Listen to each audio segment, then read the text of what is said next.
Bien, donc on commence notre cours de droit des sociétés. Vous êtes les bienvenus dans ce cours. Ce cours a la particularité, vous n'êtes pas les seuls présents dans l'amphi à y assister, puisque le cours est donc filmé en direct et transmis en direct sur Facebook. C'est une chose que je fais depuis quelques années. Ça a un avantage, on ne vous voit pas, donc il n'y a pas de problème. Voilà, pas besoin de venir tous en cravate, comme vous l'imaginiez. C'est un cours qui a, il a cette particularité, ça permet que vous puissiez réviser. Idéalement, vous venez parce que c'est plus agréable de vous avoir dans l'amphi, mais si un jour vous ne pouvez pas venir, vous pouvez suivre le cours de loin, et puis vous pouvez aussi réviser de cette manière, et ça permet aussi de montrer à des personnes qui ne sont pas inscrites à l'université ce qu'on fait dans ce cours. Ça permet aussi, vous pouvez le faire de l'amphi, vous pouvez le faire en dehors de l'amphi. Ça permet aussi d'intervenir dans le cours. Je regarde de temps à autre ce qui s'affiche, et donc s'il y a des questions sur le cours, vous pouvez soit les poser en levant la main, mais ce n'est pas très pratique ici, vous êtes très nombreux comme vous le voyez, soit vous avez aussi la possibilité de les poser ici, et soit je les vois et j'y réponds, soit je les note et je me dis que ça mérite des explications en plus, soit je ne réagis pas. Voilà, évitez simplement les choses du type jolie cravate aujourd'hui ou pas jolie cravate aujourd'hui. Vous pouvez le penser, mais voilà, ça n'ajoute pas grand-chose à la qualité pédagogique de ce cours. Bien, donc, nous on est là pour quoi? On est là pour un cours de droit des sociétés 1.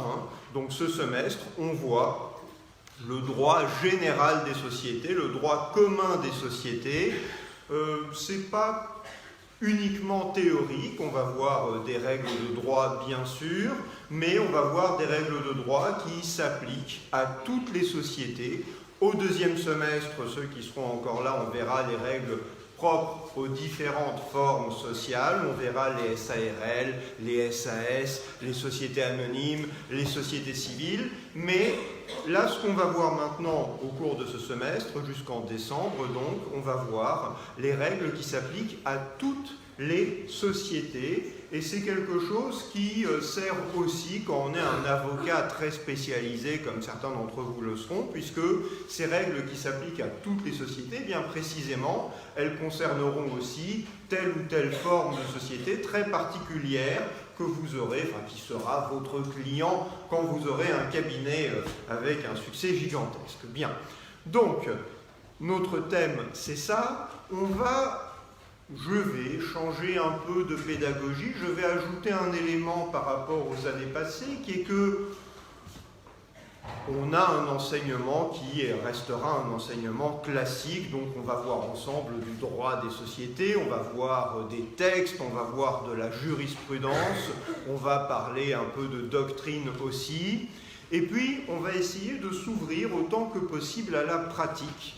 Il y a tout un débat, vous le savez, sur la professionnalisation de l'enseignement supérieur. Je ne vous dis pas qu'on va faire uniquement des choses pratiques, je dis simplement que, plus que les années passées, je vais essayer d'être plus proche de la pratique, et notamment, oui je sais, on manque de place lors des premiers cours, il y a un premier rang encore qui permet de s'asseoir. Donc, plus que les années passées, on va essayer de se rapprocher de la pratique, notamment en prenant comme point de départ, autant que possible, des clauses de statut de société.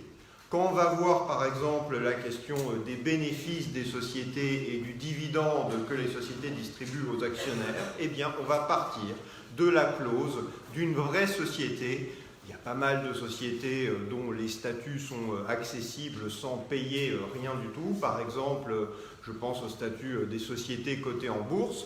Donc, ces sociétés-là, on va s'en servir. C'est les très grandes sociétés, mais on a aussi d'autres statuts qu'on peut trouver assez facilement. On va utiliser les clauses des statuts de ces sociétés pour voir comment, dans la vraie vie des entreprises, on met en œuvre le droit des sociétés.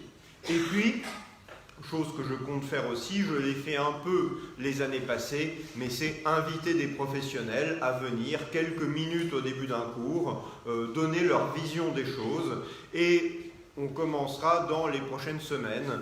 J'ai contacté des parlementaires pour qu'ils viennent nous parler de la loi Pacte, puisque la loi Pacte, alors, on a cette chance inouïe ou cette déveine incroyable, je ne sais pas, c'est qu'on étudie une matière qui est en train de changer en même temps qu'on l'étudie. Il y a des gens qui complotent, sachez-le. Alors, il paraît que c'est des gens qui sont élus, que ce sont des parlementaires, mais qui complotent pour que ce cours soit le moins à jour possible. Vendredi soir encore, ils étaient en train de bricoler des amendements et d'adopter des amendements sur un projet qui vise à rendre obsolète et votre cours, et mes ouvrages, et ma pensée. Bref, il faut les combattre et faire en sorte que le droit des sociétés reste le moins moderne possible. Un truc bien poussiéreux. Non, bien évidemment, autant que possible, je vais essayer de suivre cette actualité-là sans qu'on tombe dans le journalisme juridique. On est quand même censé faire un cours et vous apprendre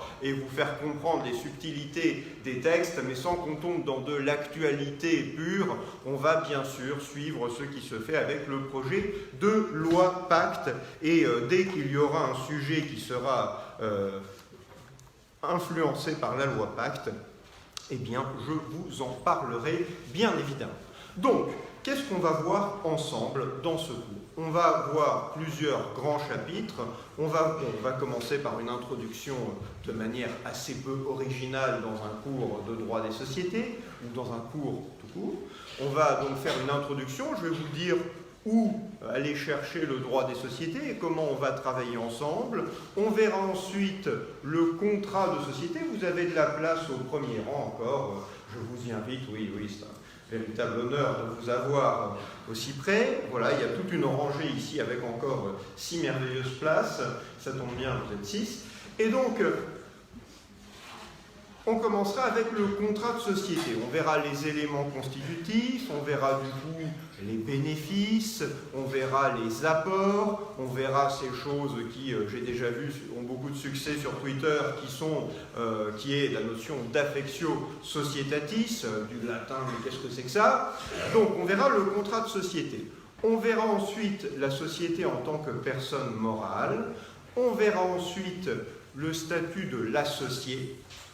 On verra ensuite les dirigeants et on terminera en évoquant les différentes opérations des sociétés. Donc, contrat de société, société personne morale, associé, dirigeant, opération des sociétés. Voilà les grands thèmes qu'on verra qui correspondent à 6 chapitres de ce cours. Vous aurez le plan qui sera mis en ligne rapidement sur l'EPI, que je communiquerai pour ceux qui n'ont pas accès à l'EPI sur mon blog.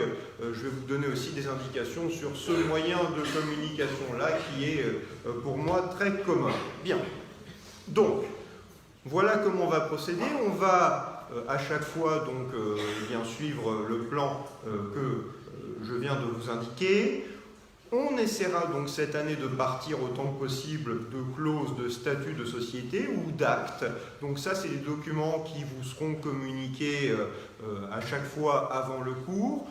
Je ne vous demande pas, ce n'est pas un vrai cours inversé, c'est-à-dire que je n'ai pas adopté ce système que certains de mes collègues font et qui est un bon système, qui consiste à dire vous lisez telle page à telle page du manuel et quand on vient en cours, on commence directement là-dessus. Pour différentes raisons, je n'ai pas choisi ce système-là, mais je diffuserai ces clauses de statut avec 1 ou 2 questions. Regardez la clause au moins pour éviter d'avoir à la découvrir complètement. Bon, voilà. Ça, c'est la manière dont on va procéder. Le cours, il est annoncé, les thèmes sont annoncés 1 heure à peu près avant chaque séance sur Twitter. Oui, mais c'est le moyen, je préfère, ce n'est pas un cours inversé, mais je préfère que vous veniez en cours avec l'indication des thèmes sur lesquels on va travailler. Vous aurez réfléchi peut-être 30 secondes en venant à ça, mais je pose aussi 1 ou 2 questions sur le cours. Pardon ? Si on n'a pas Twitter, eh bien ça passe sur Facebook. Alors si vous n'avez pas Facebook, c'est aussi un autre problème. Je mettrai sur... Vous avez Internet ? Pardon ? Pas forcément sur votre téléphone. Bon. on trouvera un système. Je suis au café 1 heure avant le cours, en train de relire mes notes. Voilà, je mettrai un papier sur la vitrine du café avec indiqué la question du jour. Bon, on trouvera un système. Je mettrai la clause sur mon blog la veille. Voilà, comme ça vous l'aurez. Vous ne serez pas perdu. Non, mais vous avez raison, effectivement. Je ne suis pas en train de me moquer de vous. Vous avez raison de soulever la question des accès inégaux des uns et des autres. Tout à fait. Donc, j'annonce néanmoins le cours. Bon, j'annoncerai le cours la veille, comme ça, et pas seulement sur Twitter. Comme ça, tout le monde aura accès au thème. Je n'avais pas prévu ça. Bien, donc... Voilà, le cours, donc je le disais, est enregistré, il est même filmé, ce qui fait que, voilà, il y a une cinquantaine de personnes, non, pas moins, pardon, 42, qui nous suivent actuellement en direct, mais vous pouvez le revoir indéfiniment. Pour vos révisions, je crois que ce n'est pas inutile. Et donc vous avez, par ailleurs, je vous donnerai les coordonnées de mon blog sur lequel je mets un certain nombre de documents qui viendront en soutien du cours, et c'est des choses qui sont aussi sur l'EPI. Voilà. Bon. On attaque et on va voir tout de suite comment, ou précisément, étudier le droit des sociétés. Donc, je vais vous parler d'abord des sources dont vous aurez besoin cette année pour étudier notre droit des sociétés. Alors, première source, une source qui n'existe pas officiellement, c'est le Code des sociétés. J'en ai un ici qui est rouge, il y en a un autre qui est bleu, donc vous avez 2 codes des sociétés. Pour le moment, vous pouvez, lors des premières semaines de ce cours, et même en réalité lors du premier semestre si vous le souhaitez, vous pouvez survivre avec un code civil et éventuellement un code de commerce, c'est mieux quand même, mais les premières séances, on va surtout voir ce qui est dans le code civil. Bon. Donc ce n'est pas nécessaire de vous procurer un code des sociétés tout de suite, et même pour le premier semestre, ce n'est peut-être même pas indispensable. C'est un code, ceci dit le code des sociétés, qui est un code commenté. Un code commenté, c'est-à-dire, alors le code d'Alloz est commenté, le code LITEC est un code avec de la jurisprudence, mais vous n'avez pas ce type de commentaire. Et en réalité, ces commentaires, ils sont intéressants, ils sont utiles. Est-ce que ça change absolument la donne de les avoir pour un examen? Je ne crois pas, parce que quand vous êtes en temps limité, vous n'allez pas découvrir la matière, et si vous recopiez le commentaire, ben comme moi aussi j'ai le code, je verrai assez vite que, eh bien, en réalité, je suis en train de lire la prose des commentateurs du code. Mais voilà, c'est un code qui est bien fait. Ce n'est pas indispensable non plus d'avoir la toute dernière édition.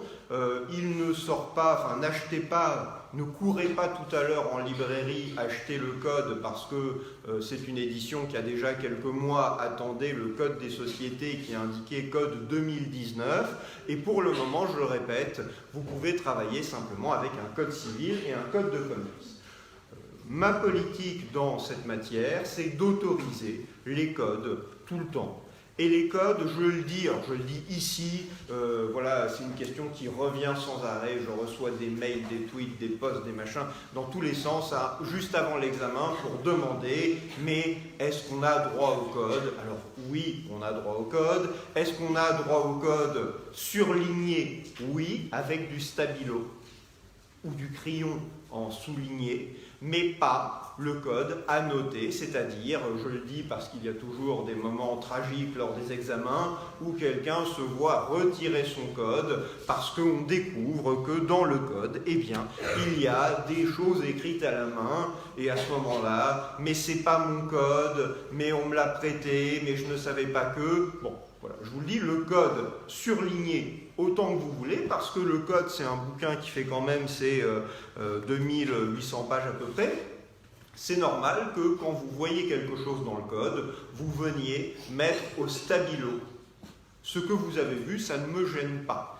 Et je trouve ça, voilà, c'est pas la peine d'apprendre. Il y a ce vieux mythe des études de droit où on apprend par cœur. N'apprenez rien par cœur. Par accident, vous allez peut-être vous rappeler par cœur de certaines choses. Mais imaginez, vous avez appris un texte par cœur. vous êtes le soir répété 30 fois un article, et puis le lendemain, il y a la loi Pacte qui arrive et qui change l'article.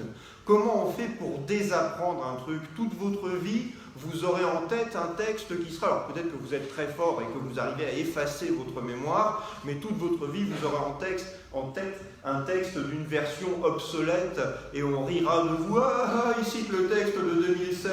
Bon, bref.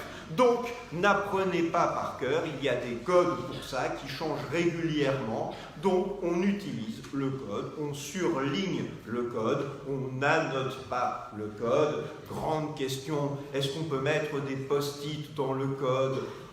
Oui, on peut mettre des post-it dans le code, mais les post-it ne doivent pas avoir d'écriture dessus, parce que s'il y a marqué des choses dessus, alors ça devient une annotation. Donc voilà le genre de débat important que certains d'entre vous ont la veille de l'examen, et je préfère que vous vous consacriez à votre matière, au fond de la matière.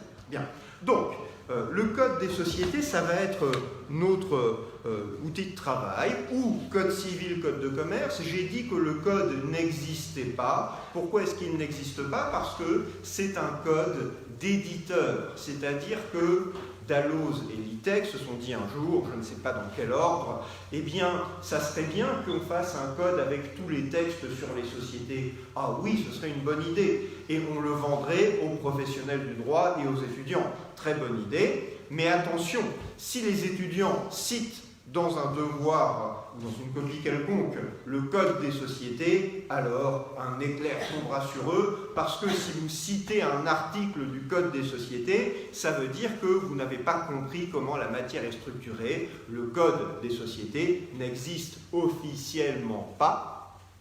Il rassemble sous la plume d'un éditeur des morceaux du code civil, des morceaux du code de commerce, de la jurisprudence, d'autres textes. Mais si vous citez le code des sociétés, alors voilà, vous montrerez, en réalité personne ne va vous foudroyer, mais ça montre quand même que vous n'avez visiblement pas compris comment fonctionne la matière.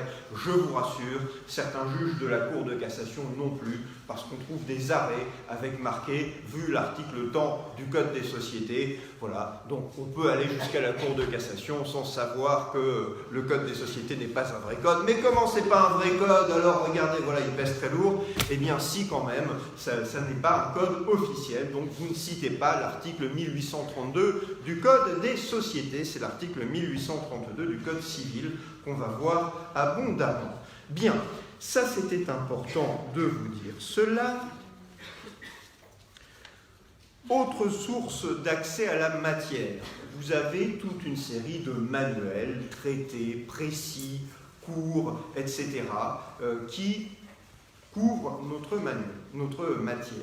Vous avez, alors, moi je fais un manuel qui est assez proche de ce cours, c'est l'hypercours Dalloz droit des sociétés. Je ne dis pas ça pour que vous courriez en masse l'acheter, mais si vous le consultez, vous retrouverez quelque chose qui est assez proche de ce cours. Maintenant, loin de moi l'idée de dire que vous devez vous ruer vers ce manuel. Il y a bien d'autres ouvrages et je vous invite à regarder en librairie, à comparer les ouvrages qui vous conviennent le mieux. Voilà, vous aurez il y a toute une série de manuels qui sortent et qui ressortent régulièrement. Je le précise quand même, les ouvrages, les différents ouvrages qui sortent vont être affectés par la loi Pacte. Donc voilà, certains ouvrages parlent déjà du projet de loi Pacte, mais ça n'est pas... voilà, c'est un projet de loi actuellement, donc forcément ils ne sont pas à jour de ce qui n'existe pas encore. Les manuels, donc je suis assez rapide là-dessus. Vous avez différentes revues, je vais les citer rapidement. Vous avez plusieurs revues qui sont consacrées entièrement au droit des sociétés. Vous en avez 3 en réalité. Vous avez la revue des sociétés Dalloz. Vous avez le bulletin Joly des sociétés. Joly, c'est J-O-L-Y. Et vous avez une revue LexisNexis qui s'appelle la revue Droit des sociétés. Donc il y a la revue des sociétés Dalloz et la revue, entre guillemets, Droit des sociétés chez LexisNexis, en plus du bulletin Joly Société. Ces 3 revues, vous y avez accès par Domino, que vous utilisez certainement déjà. Donc quand vous êtes inscrit à Paris 1, vous avez accès à ces 3 revues intégralement et gratuitement par le biais de cette application.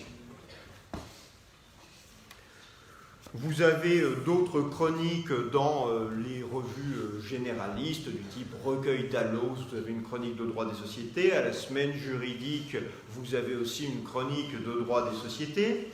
Bon, ça c'est les revues, ça c'est les grandes revues. Vous avez aussi pas mal de choses qui sont accessibles en ligne. Vous trouvez, avec Google, vous trouvez pas mal de choses en droit des sociétés. Vous tombez sur pas mal de sites de cabinets d'avocats qui commentent des décisions. Ça vaut, le niveau est parfois inégal, mais vous trouvez des commentaires sur des choses très récentes ou qui n'ont pas été commentées dans les revues. Donc c'est une source aussi qui est intéressante.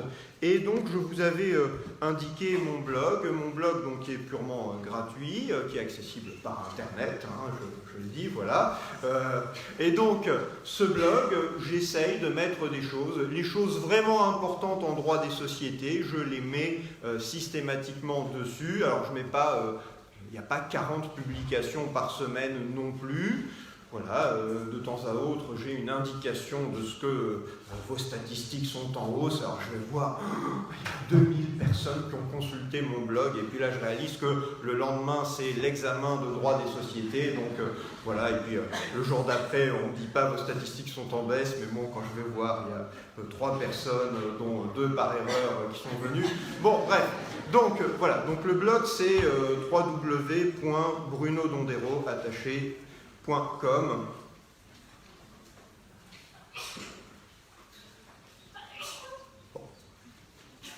N'hésitez pas à me solliciter quand vous avez des questions. Le cours, c'est important aussi, le fait l'université a créé une page Facebook sur laquelle est transmis le cours. Vous pouvez poser des questions pendant le cours, mais vous pouvez aussi poser des questions en dehors du cours. Si quelque chose n'est pas clair, vous posez votre question sur la page Facebook, ou si vous arrivez à la réduire par Twitter, ou vous m'envoyez un message, enfin bref, on trouvera toujours un moyen de se contacter. Vous venez me voir à la fin du cours, plus personne n'a fait ça depuis 10 ans, mais bon, je plaisante, vous venez me voir à la fin du cours et on discute, vous me posez votre question. L'avantage que vous me l'envoyez, c'est que vous avez déjà rédigé, et ça me permet, si la question est importante, de donner la réponse à la question, ce qui fait que tout le monde aura connaissance de la question et de la réponse.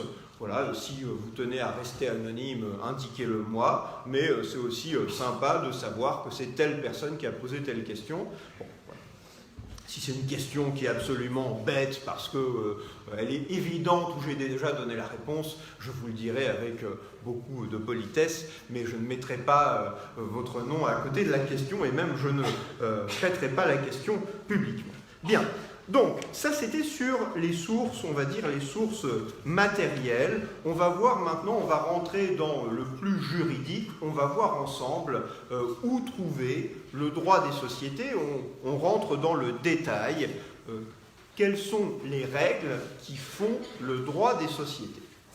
Alors, les règles par lesquelles on commence, parce que ce sont les plus accessibles et les plus évidentes, c'est la loi. En l'occurrence, ce sont les articles 1832 et suivants du Code civil. Donc, article 1832 et suivants du Code civil.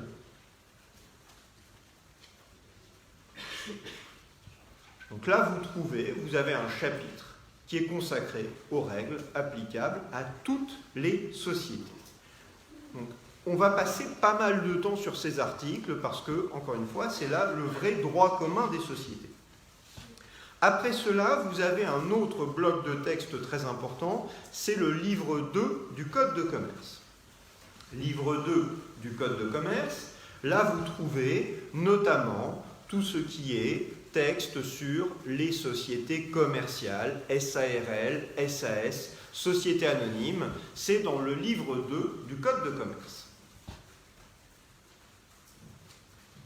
Donc c'est les articles L220 et L200 et quelque chose, et notamment on verra les textes sur la SARL par exemple, c'est les L223- quelque chose. Bon.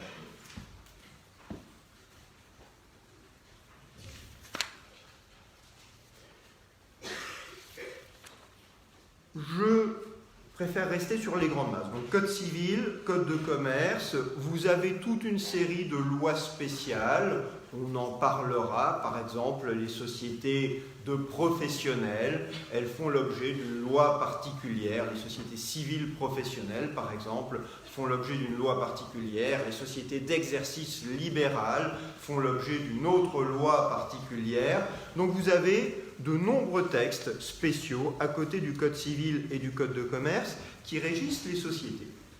Vous avez aussi toute une sphère de textes qui concerne les sociétés qui, pour utiliser un terme qu'on n'emploie plus, mais qui est assez clair, les sociétés qui font appel public à l'épargne. On n'emploie plus ces textes.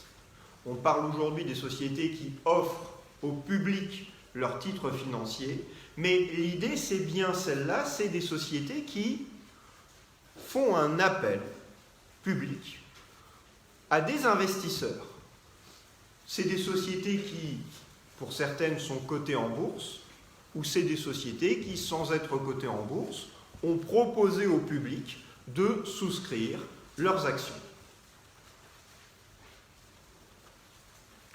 Et donc, ces sociétés-là, elles ont, en plus des règles qui s'appliquent normalement aux sociétés, elles sont soumises à des règles particulières parce qu'elles ont une autre dimension. Ce n'est pas juste les associés qui ont signé les statuts ensemble qui sont concernés, c'est le public. Et on verra, alors on le verra rapidement parce qu'on n'aura pas le temps de voir ça en détail, mais on verra qu'il y a des règles, notamment sur l'information qu'elle diffuse au public. On ne veut pas que le public soit trompé, ou on ne veut pas que le cours de bourse d'une société soit manipulé et que des personnes s'enrichissent en profitant de ces manipulations. Bon, on reviendra rapidement sur ces points. Donc, code civil, code de commerce, loi spéciale, notamment loi spéciale sur les sociétés qui offrent leurs titres au public. Ça, c'est au niveau national pour les textes, mais le droit des sociétés qu'on applique n'est pas que du droit des sociétés nationales, il est beaucoup aussi du droit des sociétés européens. C'est-à-dire que, pour beaucoup, notre droit des sociétés est un droit qui est soit défini directement, soit coordonné au niveau européen. Défini directement, on peut avoir des règlements qui vont définir le régime d'une forme particulière de société. Vous avez une forme de société qui est la société européenne, par exemple, et vous avez un règlement de 2001 qui définit le régime de la société européenne. Et puis, surtout, parce qu'il n'y a pas énormément de sociétés européennes, surtout, ce sont des directives qui définissent, pour beaucoup, notre droit des sociétés. La plus importante, c'est une directive, alors c'est une directive qui en réunit d'autres, c'est une directive du 14 juin 2017. C'est la directive 2017/1132 du 14 juin 2017. Vous voyez, j'essaye de vous éviter les trop nombreuses références précises à des textes, mais en tous les cas, cette directive du 14 juin 2017, c'est une directive de codification qui rassemble des directives plus anciennes qui imposent aux États membres toute une série de contraintes lorsque leur droit des sociétés est établi. Je prends un exemple de ces contraintes imposées au niveau européen. Pour toute une série de sociétés, SARL, sociétés par action, il n'est pas possible de prévoir des causes de nullité autres que celles autorisées au niveau européen. Donc si en France, si en droit français par exemple, on admet des causes de nullité pour des cas qui ne sont pas prévus par le droit européen, eh bien ça veut dire que notre droit n'est pas conforme à la directive et que le juge français ne devrait pas appliquer notre droit s'il ne respecte pas la directive. Il devrait l'appliquer en ne donnant pas effet à la loi française, contraire au droit européen. Donc, le droit européen, c'est un droit qui est important aussi, et pour le moment, je suis resté au niveau des textes.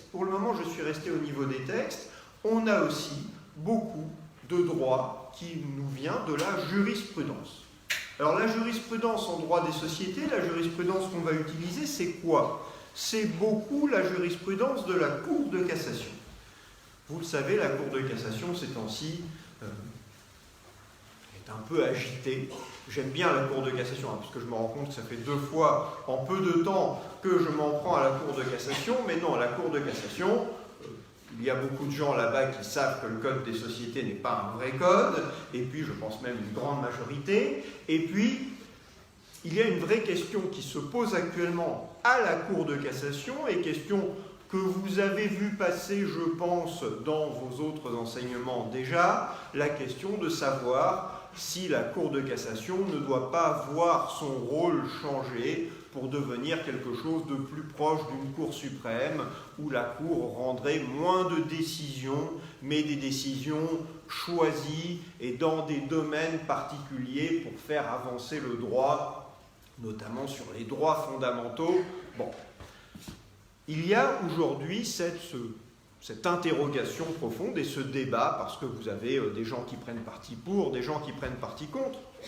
Il n'empêche que la Cour de cassation, telle qu'elle fonctionne actuellement, a un rôle important en droit des sociétés parce qu'elle va donner beaucoup de précisions. Elle le fait depuis longtemps déjà, mais elle va donner beaucoup de précisions sur les textes. Le livre 2 du Code de commerce, je n'ai pas donné cette précision, mais le livre 2 du Code de commerce, les textes que vous trouvez, c'est une loi du 24 juillet 1966, qui est la grande loi moderne sur les sociétés commerciales, qui a été codifiée. Depuis 1966, la Cour de cassation a joué un rôle important pour aider à préciser la loi ou pour donner des solutions qui remettent en cause des fois tel ou tel aspect de la loi. Donc, la jurisprudence de la Cour de cassation, elle est importante. C'est surtout la jurisprudence de quelle chambre à la Cour de cassation qui va nous intéresser? Chambre commerciale, absolument. Sachant que la chambre commerciale de la Cour de cassation ne traite pas que des sociétés commerciales, mais traite aussi du droit des sociétés, du droit commun des sociétés. Donc beaucoup de décisions qu'on va voir sont des décisions de la Cour de cassation, chambre commerciale. Vous pouvez avoir des décisions aussi qui nous intéressent de la première chambre civile, parce que la première chambre civile, elle s'intéresse au droit des contrats et elle s'intéresse au statut des professionnels. Quelque chose sur une société d'avocats, par exemple, vous allez le trouver dans la jurisprudence de la première chambre civile de la Cour de cassation. Donc des fois, elle fait du droit des sociétés. Et puis, vous avez aussi la troisième chambre civile de la Cour de cassation qui, elle, s'intéresse à la matière immobilière. Ça veut dire que des choses qui concernent des sociétés civiles immobilières, vous allez les trouver chez la troisième chambre civile de la Cour de cassation. Et puis, il y a la chambre criminelle qui va rendre des décisions sur le droit pénal des sociétés. Qu'est-ce que vous connaissez comme grand délit dont on parle souvent dans la presse? Oui? Je l'ai entendu. La fraude, oui, enfin, en tant que tel, ce n'est pas un délit, mais il y a un grand délit du droit des sociétés. On accuse souvent abus de quoi? Non mais c'est normal, on n'a pas encore fait le cours, donc abus de biens sociaux, ou abus de biens social, effectivement, on parle abus de biens sociaux au pluriel, c'est le fait pour le dirigeant d'une société d'utiliser, par exemple, les fonds, l'argent de la société non pas dans l'intérêt de la société, mais dans son intérêt personnel. Mini cas pratique, vous rencontrez un de vos amis que vous n'avez pas vu depuis longtemps, et vous allez au restaurant ensemble. À la fin du repas, il vous dit, vous allez pour partager, pour l'inviter, ou au moins pour payer votre part du repas, et votre ami vous dit, non, non, laisse, c'est pour moi. Vous dites, ah, d'accord, très bien, et il vous précise, ce qu'il ne devrait pas faire si vous voulez qu'il paye le repas, il vous précise, c'est ma société qui va payer. Donc il sort une carte bancaire, et sur la carte bancaire, il y a marqué société Intel. Lui, il vous a expliqué pendant le repas qu'il était devenu dirigeant d'une société. Est-ce que c'est bien de vous faire inviter par la société? On peut se dire, ça va, c'est un repas, c'est pas si grave que ça, mais en réalité, si on voulait vous faire des ennuis, et des fois les ennuis viennent plus vite qu'on ne croit, si on voulait vous faire des ennuis, on vous dirait que vous êtes en train de faire du recel d'abus de biens sociaux. Le recel, c'est le fait de profiter, en connaissance de cause, du produit d'une infraction. Vous vous faites offrir un repas au restaurant.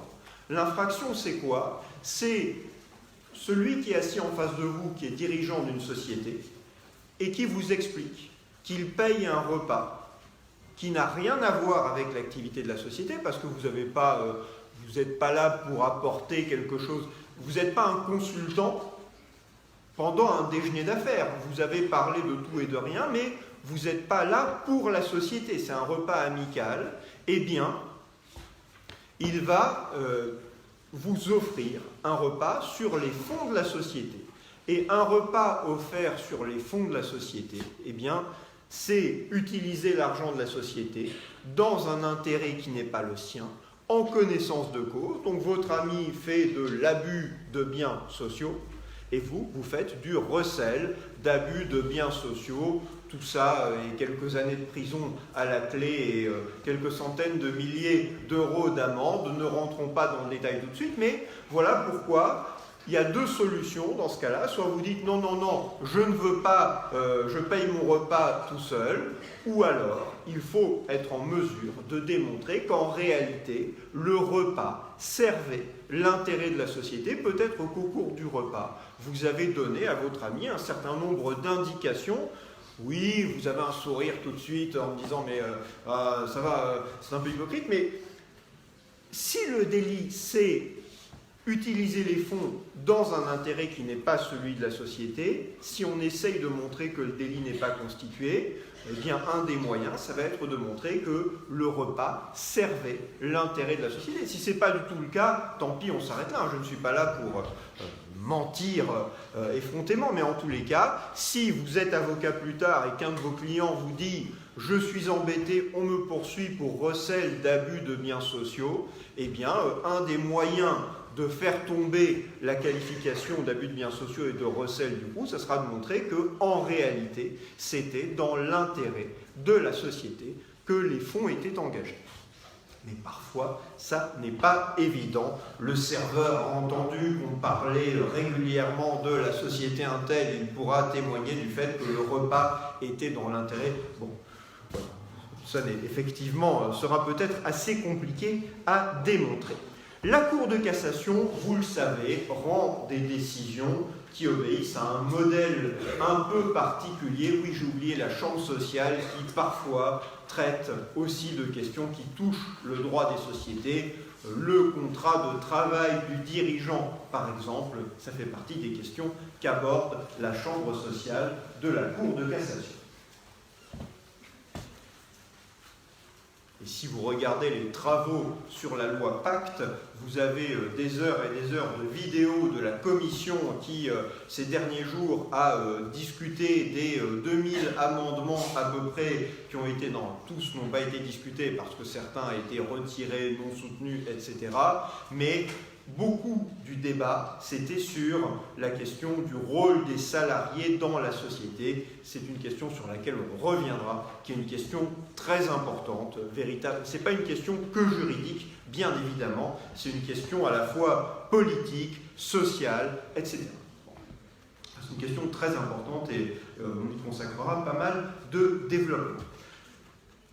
La jurisprudence de la Cour de cassation, vous savez comment elle s'exprime.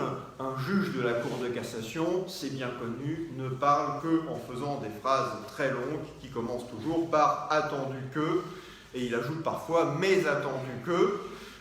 Donc, c'est cette forme qui est un peu compliquée à suivre. Une partie de notre travail, surtout quand vous serez en séance de travaux dirigés, c'est d'apprendre à décrypter ces décisions. Donc, vous savez, alors, on ne va pas faire ici de mini-cours sur comment réussir son commentaire d'arrêt, mais c'est un exercice qui est important. C'est un exercice qui est important parce que savoir lire, savoir comprendre une décision de la Cour de cassation et savoir se poser les questions pertinentes sur la décision, c'est ça la clé pour réussir son commentaire d'arrêt.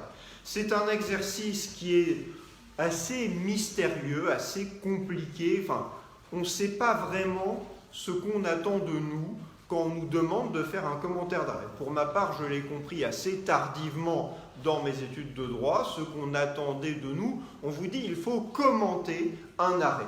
Comment est-ce que quand on est étudiant de 3e année, on arrive à, dans un temps limité, lire la décision et la comprendre, se poser les bonnes questions et dire c'est une bonne décision ou c'est une mauvaise décision. En réalité, le secret du truc, c'est qu'on ne vous demande pas de dire c'est une bonne décision ou c'est une mauvaise décision.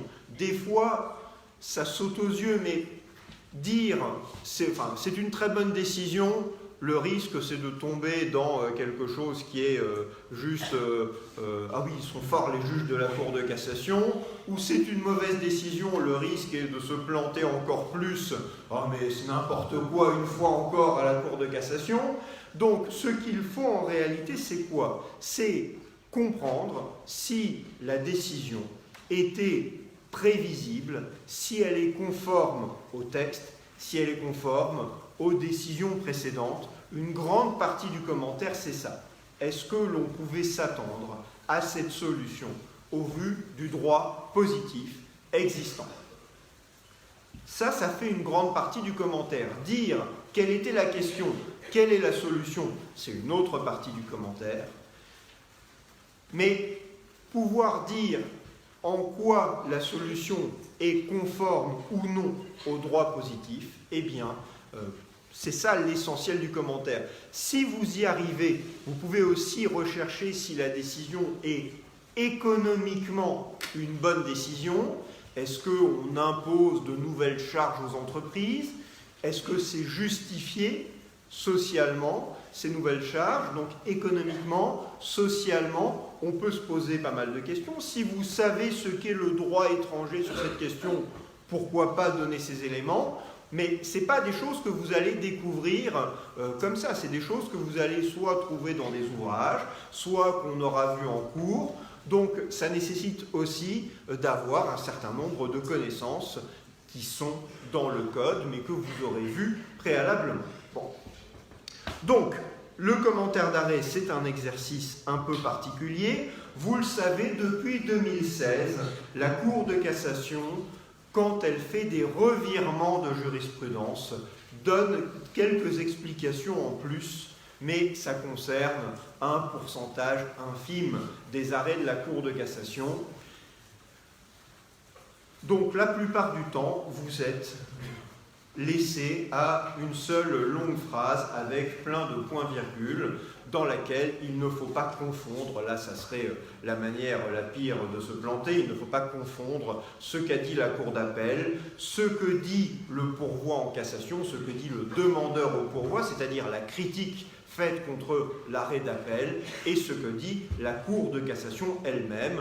Gardez en tête l'idée que ce qu'on veut vous voir commenter, c'est ce qu'a dit la Cour de cassation. Donc, vous ne faites pas un plan qui est grand 1 la Cour d'appel, grand 2 la Cour de cassation, ou grand 1 le pourvoi, grand 2 la Cour de cassation. Si vous faites ça, c'est pas bon parce que ça veut dire qu'il y a une partie entière qui est consacrée à autre chose que la solution de l'arrêt. Vous allez parler de ce que dit la cour d'appel ou de ce que dit le demandeur au pourvoi. Mais vous allez en parler de manière intelligente. Vous ne direz pas grand A, le demandeur au pourvoi ou la thèse du demandeur au pourvoi. Vous direz le rejet par la Cour de cassation de la thèse du demandeur au pourvoi. Et là, vous direz le demandeur au pourvoi soutenait qu'il se fondait sur tel ou tel texte ou telle jurisprudence. Mais il faut tout placer sous l'angle. Je parle de ce qu'a dit la Cour de cassation. Et pour moi, le commentaire d'arrêt, il faut essayer de se placer dans un contexte plus professionnel. Mettez-vous dans la situation où vous commencez un stage, on vous donne l'arrêt de la Cour de cassation et on vous demande de dire, d'expliquer aux avocats du cabinet où vous faites votre stage par exemple, ce qu'a dit la Cour de cassation. C'est pas juste il faut faire un devoir pour essayer d'avoir la moyenne, c'est il faut expliquer à un lecteur ce que dit l'arrêt de la Cour de cassation et ce qu'il apporte. Donc, la jurisprudence de la Cour de cassation, c'est celle qu'on va voir essentiellement. On verra moins la jurisprudence des juges du fond, cour d'appel, juridiction de première instance. On verra un peu la juridiction de la Cour de justice de l'Union européenne, parce que certaines de ces décisions sont importantes pour le droit des sociétés. Toujours dans notre introduction sur les sources du droit, il faut parler rapidement de la doctrine. La doctrine, c'est une notion très large qui couvre aussi bien la doctrine universitaire. Ceci ferait hurler certains de mes collègues qui pensent qu'il n'y a de doctrine qu'universitaire. Et donc vous avez des commentateurs, professeurs, maîtres de conférences, docteurs, etc. Et puis vous avez une doctrine qui est plus professionnelle, qui est la doctrine des avocats, des juristes d'entreprise ou des associations professionnelles, par exemple ce qu'on appelle l'ANSA, A-N-S-A, qui est l'Association nationale des sociétés par action, qui réunit un certain nombre de professeurs et praticiens du droit des sociétés et qui rend des avis sur des questions de droit des sociétés.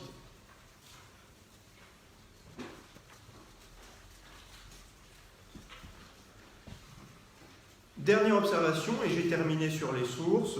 Les sources électroniques sont importantes. Il y en a une que je vous invite à utiliser autant que possible, c'est Légifrance. Vous l'utilisez sans doute déjà. Quand vous regardez un texte du droit des sociétés, et même peut-être un texte tout court, pensez toujours à vérifier sur Légifrance que vous avez la dernière version, parce que les textes changent malheureusement très vite.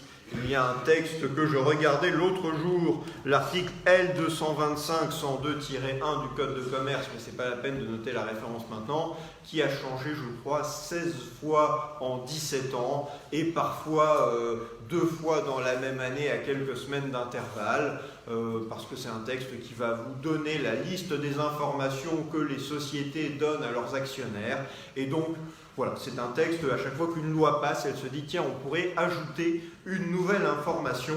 Donc, pensez à utiliser cette source. Vous trouvez tous les textes, vous trouvez toute la jurisprudence. Et c'est une source gouvernementale et entièrement gratuite et extrêmement précieuse.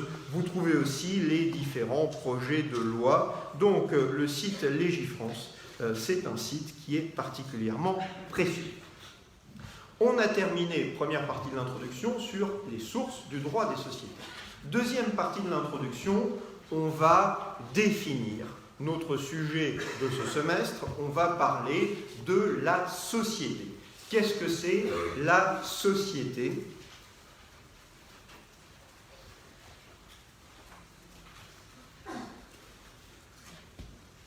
De notre point de vue, on va retenir 2 choses. La société, c'est d'une part la relation entre les associés.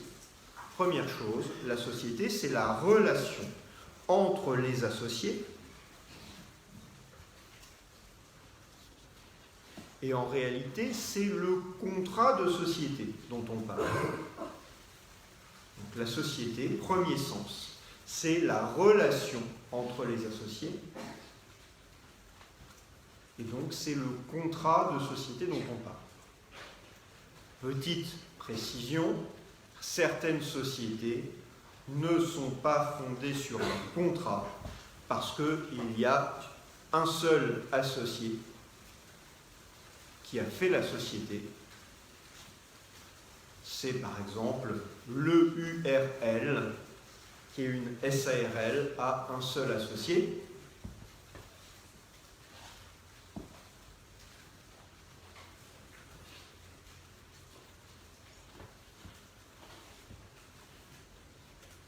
Donc, premier sens, la relation entre les associés, le contrat de société.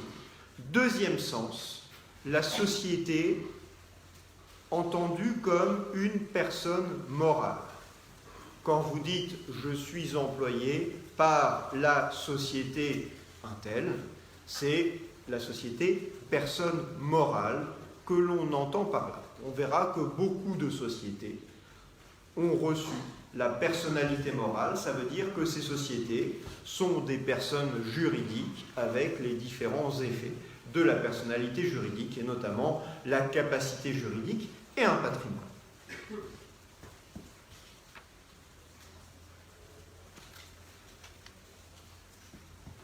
Ça, c'est les deux sens du mot société. Il y a un mot qui est très proche et que le langage courant utilise souvent à la place de société, c'est l'entreprise. Alors, sans partir tout de suite dans les grands débats, mais la notion d'entreprise, elle mérite qu'on la définisse. Est-ce que c'est une notion juridique ? C'est pas, enfin, nous, en tous les cas ici, on voit le droit des sociétés. On ne voit pas le droit des entreprises. Mais c'est vrai que nous, c'est un peu subtil parce qu'on est en train de voir, quand je dis les associés, le contrat de société, tout ça touche de près à l'entreprise. C'est quoi l'entreprise ? Est-ce qu'on peut essayer de la définir ? Oui ? C'est l'activité, alors on pourrait dire l'activité économique, exercée par la société.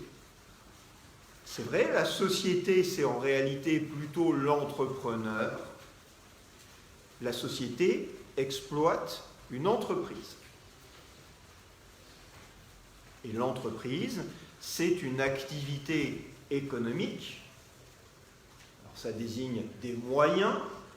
On est en train de reconstruire la définition de l'entreprise que vous avez vue dans vos années de lycée. L'entreprise, c'est quoi ? C'est un ensemble de moyens qui sont affectés à une activité économique. Il y a différents types d'entreprises, il y a différents secteurs, production, services, etc. En tous les cas, donc, l'entreprise, c'est l'activité économique. On trouve qui comme personne dans l'entreprise ? Dans la société, on trouve les associés, on trouve les dirigeants. Dans l'entreprise, on trouve qui ? Voilà, on trouve les salariés. Les salariés ne sont pas, en tant que tels, partie de la société. Et le grand débat qu'on a aujourd'hui, mais qu'on a depuis longtemps, c'est de savoir si, je le dis sans émettre d'opinion politique, ça n'est pas mon rôle, et en plus je trouve que c'est souvent des débats qui sont présentés de manière trop tranchée dans un sens ou dans l'autre. Mais vous avez l'entreprise, c'est quoi ? C'est une activité économique. Cette activité économique, vous avez des gens qui travaillent, qui vont tous les jours venir apporter leur activité, et ce sont les salariés dont on parle là. La société, elle fait quoi par rapport à l'entreprise ? La société, elle a été constituée avant l'entreprise par des personnes qui ont dit « on va rassembler des moyens pour exercer une activité, pour exploiter une entreprise ». Donc la société, c'est la réunion des moyens de l'entrepreneur pour aller exercer, pour aller exploiter l'entreprise. Ce n'est pas exploiter au sens politique, c'est exploiter pour aller exercer l'activité. Donc, les associés et la société, c'est la réunion notamment de fonds, de numéraire, d'argent, donc, c'est les moyens, c'est l'investissement qui permet l'exploitation de l'entreprise. Les personnes qui sont salariées, elles travaillent dans l'entreprise, mais elles ne sont pas dans la société, elles ne font pas partie de ce collectif qui est l'entrepreneur. Quand on réalise un bénéfice, l'entreprise vend des biens. Les biens ont coûté moins cher à produire que ceux qu'ils ont été vendus. Il y a un bénéfice qui est réalisé. Qui réalise le bénéfice? Est-ce que c'est l'entreprise? Non, c'est l'entrepreneur, c'est la société. Ce n'est pas l'entreprise. L'entreprise n'existe pas déjà en tant que sujet de droit. L'entreprise, c'est une communauté, c'est une collectivité, c'est des gens qui travaillent ensemble, mais le droit ne reconnaît pas l'entreprise comme sujet de droit. On peut être choqué par ça. Je peux vous répondre aussi que si les salariés et les actionnaires étaient dans le même sujet de droit, dans la même personne morale, peut-être que ça ne serait pas bon pour les salariés et que leurs intérêts seraient écrasés par les actionnaires qui seraient plus puissants. Peut-être. En tous les cas, on a la société et on a l'entreprise. Mais depuis longtemps, depuis des dizaines d'années en réalité, on réfléchit à comment intéresser les salariés aux bénéfices de la société, comment faire en sorte que les salariés ne soient plus seulement des personnes qui fournissent leur travail en état de subordination, mais qu'ils soient eux-mêmes actionnaires, entrepreneurs. Vous avez plusieurs courants qui défendent ce mouvement-là, du salarié qui va vers la société. C'est soit des courants qui veulent juste améliorer la rémunération du salarié. On peut prévoir que le salarié a droit à une part du bénéfice, après tout. Mais ce sont aussi des courants qui veulent vous dire que le salarié ne doit pas rester dans sa position de salarié en état de subordination, mais doit être son propre patron, doit être entrepreneur lui-même. Pour le moment, je ne vais pas plus loin là-dedans, parce que je ne veux pas non plus prendre trop de temps sur des choses qui ne sont pas que juridiques, mais aujourd'hui, c'est un grand débat et une partie de la loi Pacte vise précisément à cela. Je donne un exemple très précis. Est-ce que les salariés ont des administrateurs qui les représentent? Pendant longtemps, pas de manière obligatoire.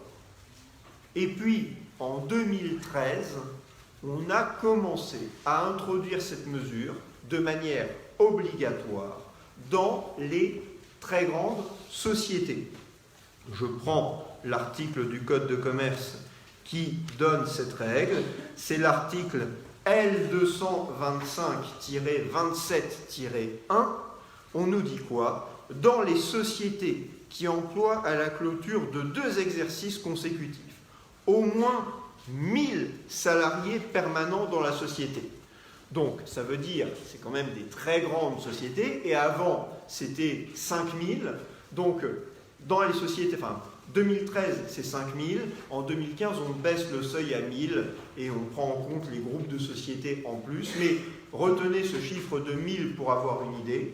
Dans ces sociétés qui ont plus de 1000 salariés, il devient obligatoire qu'il y ait 1 ou 2 administrateurs qui sont là pour représenter les salariés. Les salariés ne sont pas actionnaires. Ils peuvent l'être, mais par principe, on parle des salariés, pas des actionnaires. Ça veut dire qu'en plus des administrateurs nommés par les actionnaires, on va avoir 1 ou 2 administrateurs qui sont désignés par les salariés, suivant différentes modalités. La loi Pacte va augmenter un peu, en l'état du projet, cette représentation, mais on n'a pas encore augmenté le nombre d'administrateurs représentant les salariés. Vous avez des propositions qui ont été faites pour dire que ce devrait être jusqu'à la moitié des administrateurs qui sont des administrateurs nommés par les salariés. On n'en est pas là aujourd'hui. En tous les cas, vous avez ce phénomène croissant de rapprochement des salariés de la société. Mais aujourd'hui, et juridiquement, il ne faut pas confondre l'entreprise et la société. L'entreprise, je le répète, n'est pas encadrée, n'est pas définie par le droit. Le droit connaît l'entrepreneur, qui est soit une personne physique, vous avez étudié l'EIRL, je crois, donc c'est un entrepreneur individuel qui peut être en EIRL, ou l'entrepreneur, ça peut être une société. Mais l'entreprise en tant que telle ne fait pas l'objet d'un régime juridique. Et vous avez eu une illustration des difficultés.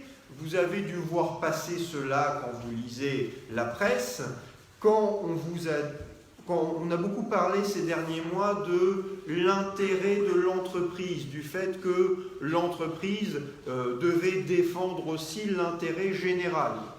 Et donc la loi Pacte va modifier le Code civil pour dire que les enjeux sociaux et environnementaux doivent être pris en compte par l'entreprise.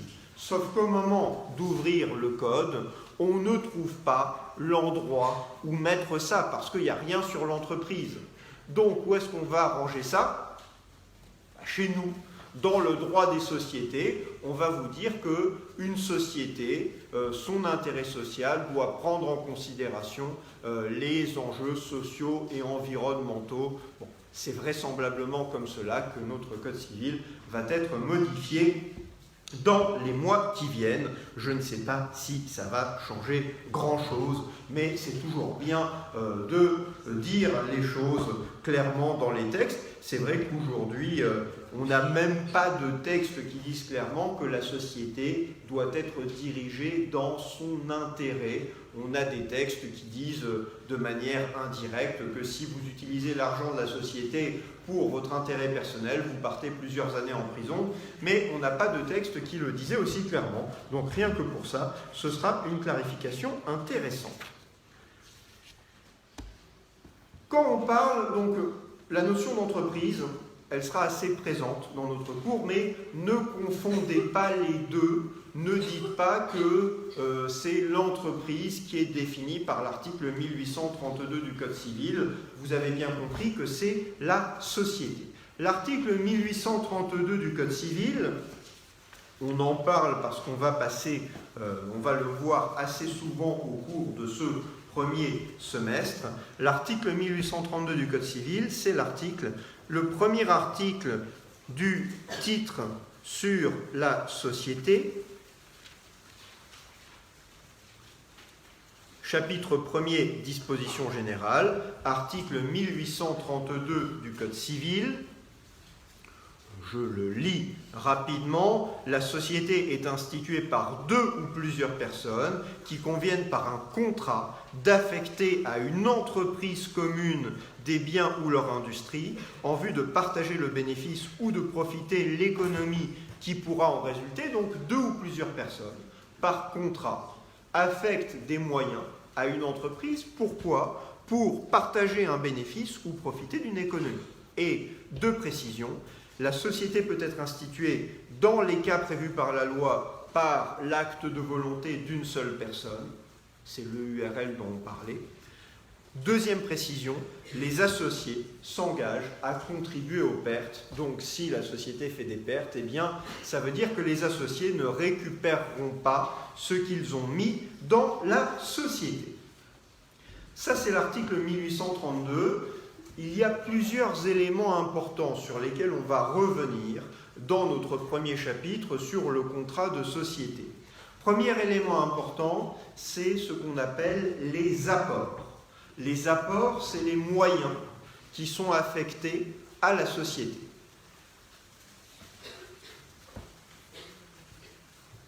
C'est quoi ces moyens?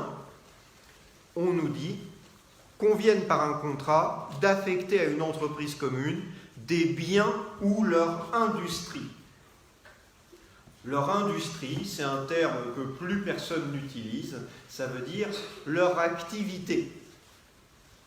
Donc, on affecte des biens, de l'argent ou autre chose, pas un brevet, un véhicule, une marque, un immeuble.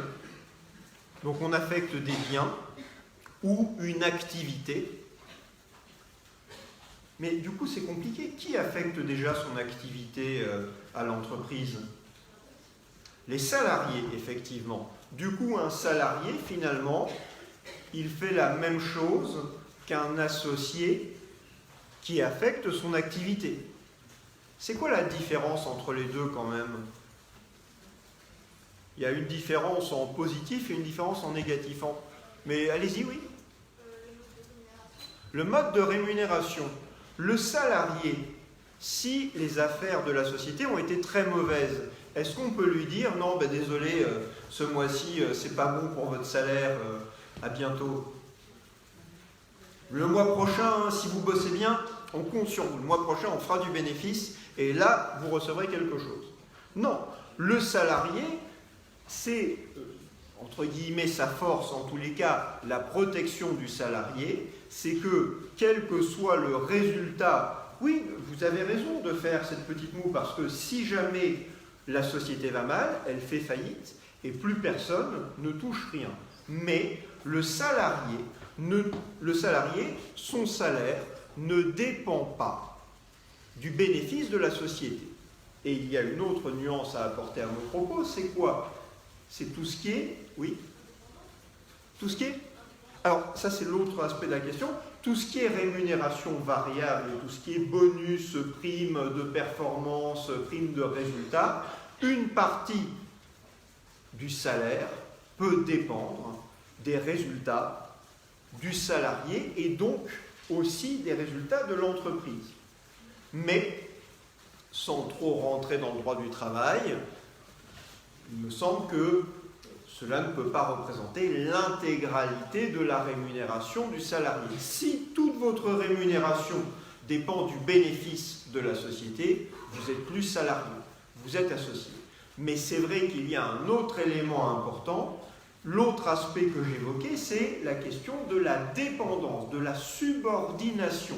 La différence entre l'associé et le salarié, c'est que le salarié, il travaille forcément sous la direction de quelqu'un.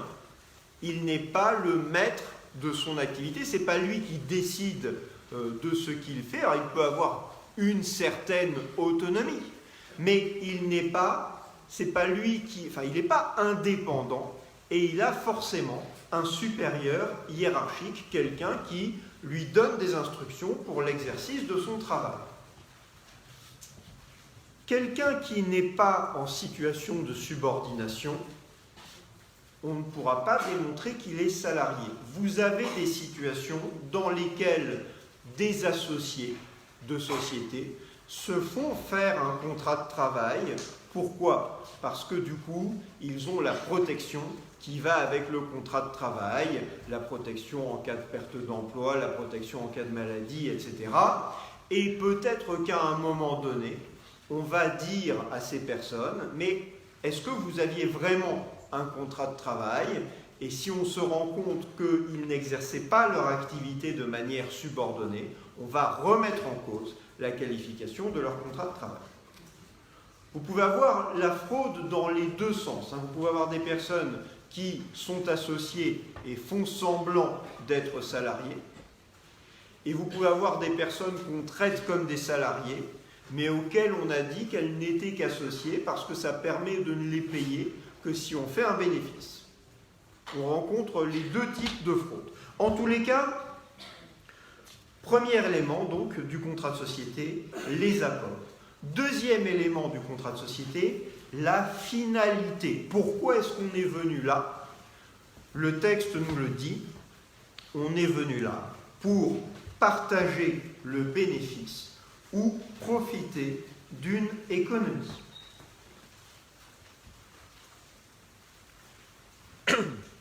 Partager le bénéfice, c'est la forme de la société capitaliste, la société dont le but, effectivement, c'est d'enrichir les associés.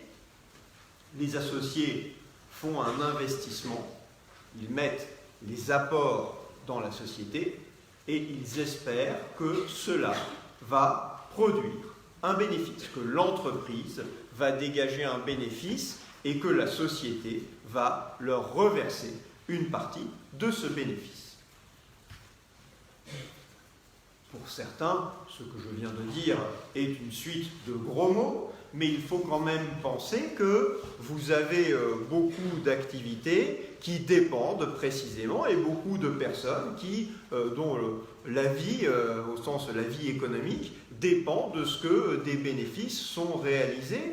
Voilà, vous avez beaucoup d'argent qui est investi par les fonds de pension, par exemple. Eh bien, si cet argent ne produit pas lui-même de l'autre argent sous la forme de bénéfices, eh bien, vous allez vous trouver dans l'impossibilité de servir les pensions concernées. Vous avez beaucoup de gens qui travaillent pour des entreprises qui ont besoin de faire un bénéfice. Elles n'existeraient pas si elles ne pouvaient pas rémunérer les investisseurs. Bon, voilà. Donc, au-delà de cet aspect politique des choses, premier objectif de la société, c'est partager le bénéfice réalisé entre les associés.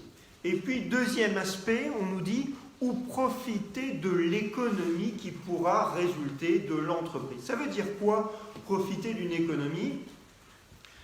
Ça désigne toute une série de situations dans lesquelles on se rassemble pour non pas se partager le bénéfice produit, mais pour que par le rassemblement, on réalise une économie.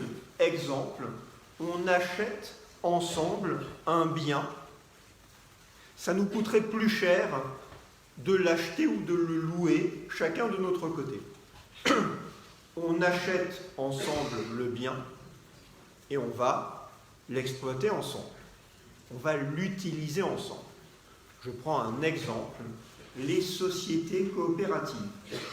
Vous avez des personnes, je prends même un exemple, on peut prendre les coopératives agricoles. Vous avez des agriculteurs qui se mettent en société pour acheter des engins agricoles ou pour acheter un silo pour stocker leur production. Ça leur coûterait plus cher de louer séparément les engins agricoles ou de faire construire le silo. L'avantage, c'est quoi? C'est que de cette manière, ils vont se partager le temps d'utilisation des engins agricoles et du coup, ils vont profiter d'une économie. L'avantage, c'est quoi? C'est qu'ils vont stocker leur production dans le silo et comme ça, ils n'ont pas à la vendre tout de suite.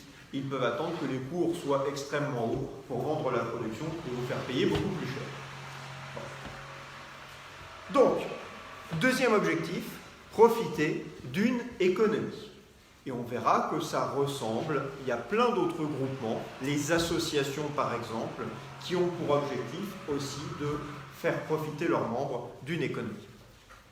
Et puis, troisième élément, alors c'est ça qui m'a fait sourire il y a quelques jours, quelqu'un disait sur Twitter « Ah, j'ai commencé le cours de droit des sociétés, il y a l'affectio societatis. Il faut arrêter de faire du latin, c'est n'importe quoi. » Bon, on essaye de limiter les expressions un peu étonnantes, un peu anciennes, mais en tous les cas, l'affectio societatis, c'est encore, désolé, un élément du droit des sociétés aujourd'hui, c'est un élément du contrat de société. C'est quoi l'affectio societatis? C'est le fait, le sentiment d'être associé et le fait de se comporter comme associé, donc c'est un élément en plus. Certains disent qu'il n'existe pas. On verra s'ils ont raison ou non. Dernière partie de cette introduction, une classification très rapide des sociétés, pour que vous ayez une vue d'ensemble de la matière. Je ne vais faire que l'évoquer, on terminera demain, mais il y a plusieurs grandes distinctions dans les sociétés. Je commence avec, pour moi, la distinction qui est la plus importante. Souvent, on ne commence pas par celle-là, mais je commence par celle-là. La distinction entre les sociétés dites fermées et les sociétés ouvertes, qui recoupe la distinction entre les sociétés non cotées en bourse et les sociétés cotées en bourse. Les sociétés cotées en bourse sont beaucoup moins nombreuses que les sociétés qui ne sont pas cotées en bourse. Mais économiquement, elles représentent, en termes de nombre de salariés, elles représentent des masses considérables, plus importantes que celles des sociétés non cotées en bourse. Les sociétés fermées, ce sont les sociétés qui, précisément, pour devenir associé de ces sociétés, il faut que on vous vende des actions ou des parts de la société. Et généralement, il y a une procédure d'autorisation, on verra une procédure qu'on appelle d'agrément. Ça, c'est les sociétés fermées.